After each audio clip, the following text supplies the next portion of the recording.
ইংরেজি ভাষা শেখা আমাদের প্রত্যেকের জন্য অত্যন্ত গুরুত্বপূর্ণ। এটা সবার জন্যই গুরুত্বপূর্ণ। এটা আমাদের যোগাযোগের ক্ষেত্রে, শিক্ষাক্ষেত্রে, কর্মজীবনে এ সকল ক্ষেত্রে একটা আন্তর্জাতিক মাধ্যম হিসেবে কাজ করে। বিশ্বের বিভিন্ন দেশের মানুষের সাথে যোগাযোগের ক্ষেত্রে ইংরেজি একটা সাধারণ মাধ্যম।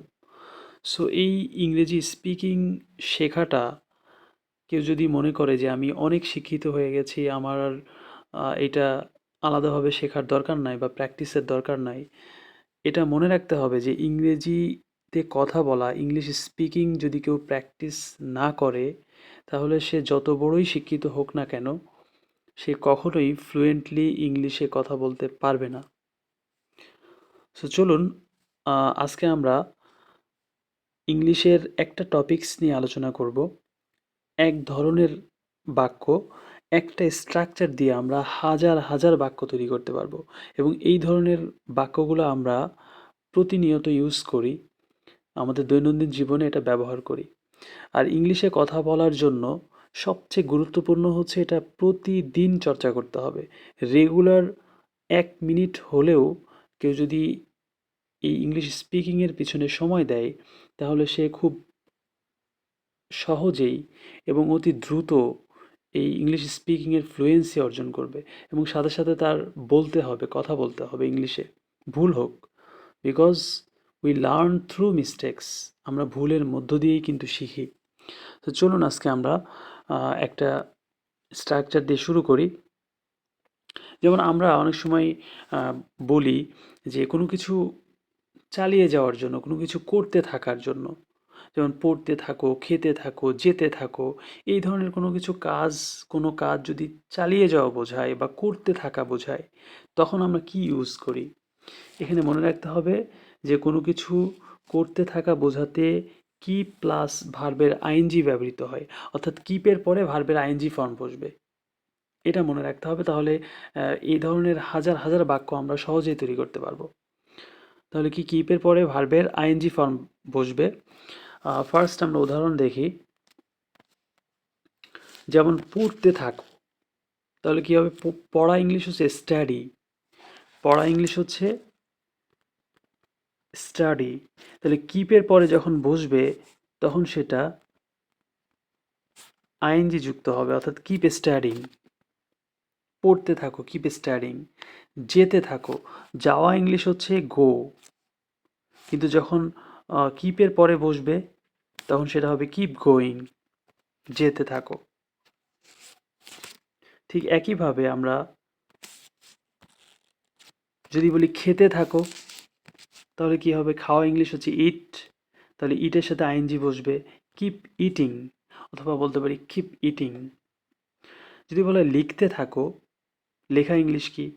লেখা ইংলিশ হচ্ছে রাইট, তাহলে যখন কিপের পরে বসবে কিপ রাইটিং, লিখতে থাকো, কিপ রাইটিং। শিখতে থাকো, কিপ লার্নিং। লার্ন হচ্ছে শেখা, তাহলে যখন শিখতে থাকো হবে তখন হবে কিপ লার্নিং। এরপরে আসি আমরা করতে থাকো, কিপ ডুইং। ডু মানে করা, তাহলে করতে থাকো হবে কিপ ডুইং।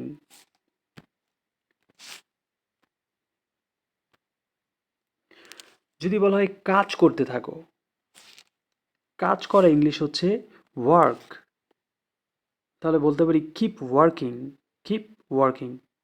অথবা কাজটি করতে থাকো যদি বলা হয়, তাহলে আমরা বলতে পারি keep doing the work, keep doing the work.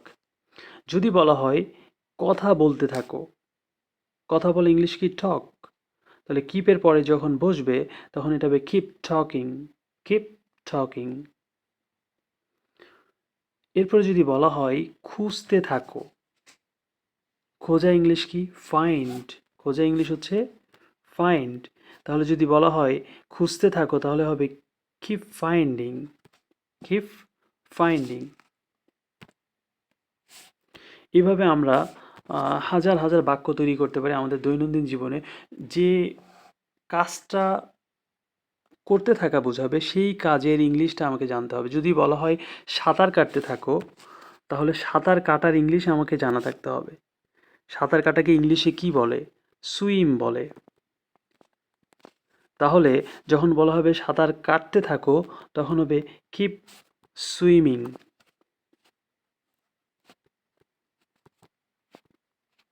Keep swimming.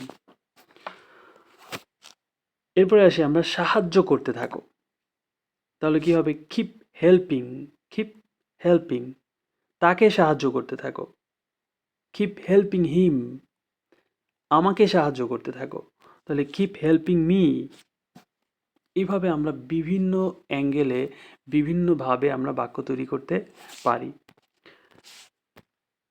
এরপরে আসি অর্জন করতে থাকো। অর্জন করা ইংলিশ কি? অ্যাকোয়ার। তাহলে অর্জন করতে থাকো এর ইংলিশ হবে কিপ অ্যাকোয়ারিং। Keep acquiring. আমরা যারা ক্লাস করছি তারা এর আমার বলার পাশাপাশি যদি তারা নিজেরা প্র্যাকটিস করেন, তাহলে দেখবেন যে আপনাদের ইংলিশ স্পিকিং ফ্লুয়েন্সিটা অনেক ডেভেলপড হবে। এরপরে আসি আমরা খেলতে থাকো। খেলা ইংলিশ কি? খেলা করা, প্লে। তাহলে খেলতে থাকো, কিপ প্লেয়িং। Keep playing. যদি বলা হয় ফুটবল খেলতে থাকো, তাহলে এর পরে বসবে কিপ প্লেয়িং ফুটবল। ক্রিকেট খেলতে থাকো, তাহলে কিপ প্লেয়িং ক্রিকেট। ব্যাডমিন্টন খেলতে থাকো, কিপ প্লেয়িং ব্যাডমিন্টন।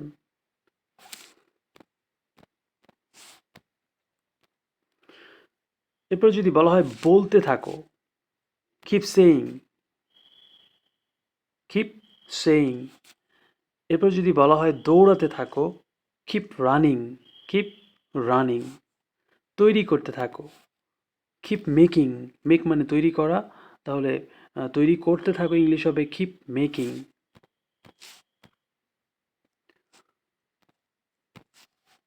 এরপরে যদি বলা হয় চেষ্টা করতে থাকো, কিপ ট্রাইং। ট্রাই মানে চেষ্টা করা, তাহলে চেষ্টা করতে থাকো ইংলিশ হবে কিপ ট্রাইং। এইভাবে আমরা এই ধরনের অসংখ্য বাক্য আমরা তৈরি করতে পারি এই একটা স্ট্রাকচার দিয়ে।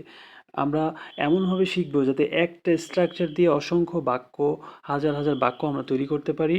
তাহলে আমাদের শেখাটা অনেক বেশি ইফেক্টিভ এবং সহজ হবে এবং মনে থাকবে। সো আপনারা নিজেরাও চেষ্টা করুন এই ধরনের বাক্য তৈরি করতে এবং আপনাদের ফ্রেন্ড সার্কেলকে এই ধরনের বাক্য ট্রান্সলেট আপনি শুনুন।